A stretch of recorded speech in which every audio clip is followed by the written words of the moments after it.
guys! Hello! Sagittarius, welcome dito sa aking channel.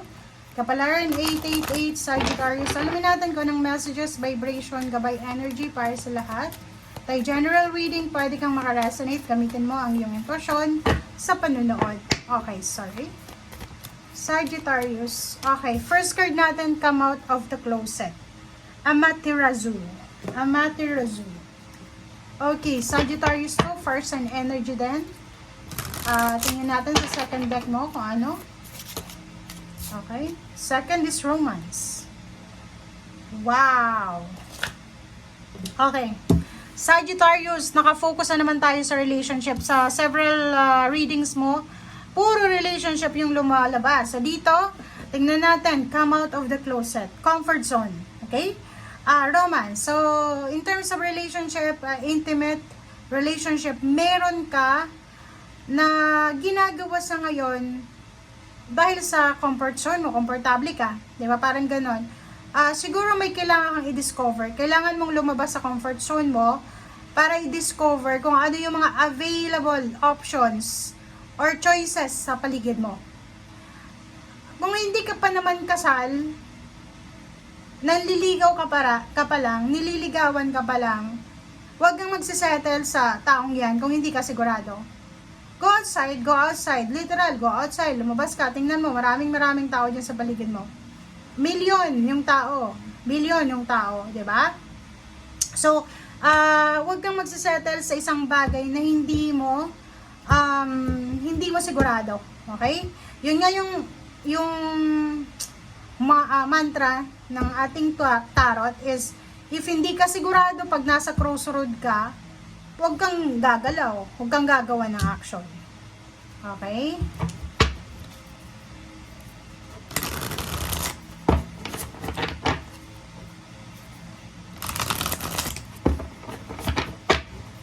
Sagittarius.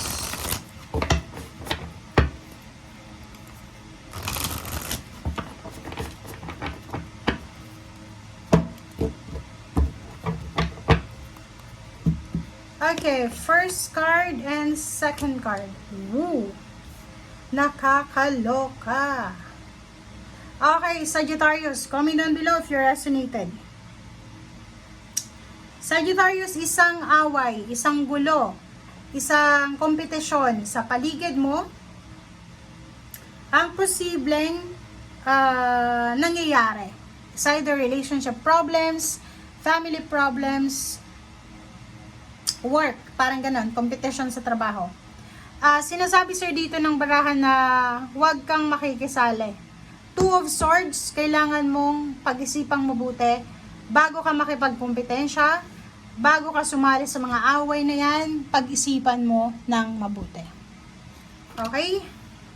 Next card is Magician and Six of Cups. Wow!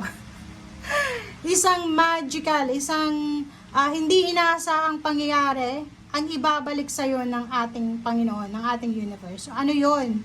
Relationship. Pwedeng yung ex mo, kukontakin ka. Pwedeng yung dati mong katrabaho, kukontakin ka. Mga past person mo sila, posibleng unexpected or milagro na ibabalik sila sa'yo. Diba? Babalik sila.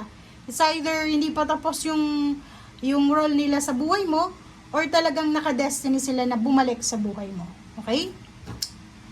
Comment down below if meron ditong mga Sagittarius na nagpaparamdam yung mga past person nyo sa inyo. Okay. Nakikita ko dito, Sagittarius, posibleng asawa mo, magulang, kapatid, or ikaw mismo, posibleng nagbabala kayo na magtrabaho sa ibang bansa.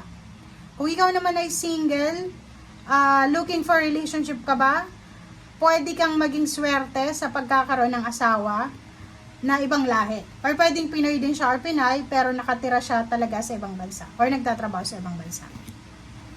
Okay? Merong wedding, pwedeng mas wedding ito na involved ka, na parating para sa'yo. Isang relationship na stagnant, hindi natuloy, ang posibleng matutuloy sa ngayon. Okay? Like for example, yung iba sa inyo dyan, ikakasal na sana, tapos naantala, hindi natuloy. Ngayon, pwedeng matuloy na. Queen of Swords, nakikita ko sa'yo dito yung yung eagerness talaga. May eagerness kayo dito na makawala, makaalis sa sitwasyon na hindi na maganda, hindi na healthy. Nine of Swords naman is all about the kamasapel. Nine of Swords, yung mga pain and heartaches mo, mga stagnant energy. So nakikita ko sir dito, mayroong mga Sagittarius na nahihirapan sila na makalayo. Like yung ex nila, 'di ba? Parang hinahabol sila ng ex nila. Yung iba naman hindi makamove on sa ex. Yung trabaho nila ngayon, sobrang hirap na kino-compare nila yung trabaho nila dati. Yung kinalalagyan nila ngayon, yung lugar, parang hindi sila masyadong masaya. Kino-compare nila sa dati nilang lugar. Parang ganun. Wow, justice. Nakikita ko sir dito, pwedeng may mag-offer sa'yo ng bagong trabaho, bagong kontrata. Kaso lang hindi mo masyadong gusto. Kasi gusto mong balikan so yung dati. Yung dati na parang iniisip mo mas malaya ka dati, ganyan ganito. Okay, may mga wedding invitation, wedding anniversaries, contract signing.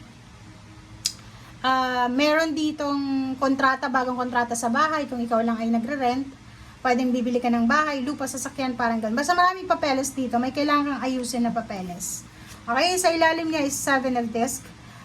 Pwedeng buntis, or pwedeng buntis yung asawa mo, kailangan yung ayusin yung papeles bago manganak, parang ganun. So, ayan ang nakikita natin.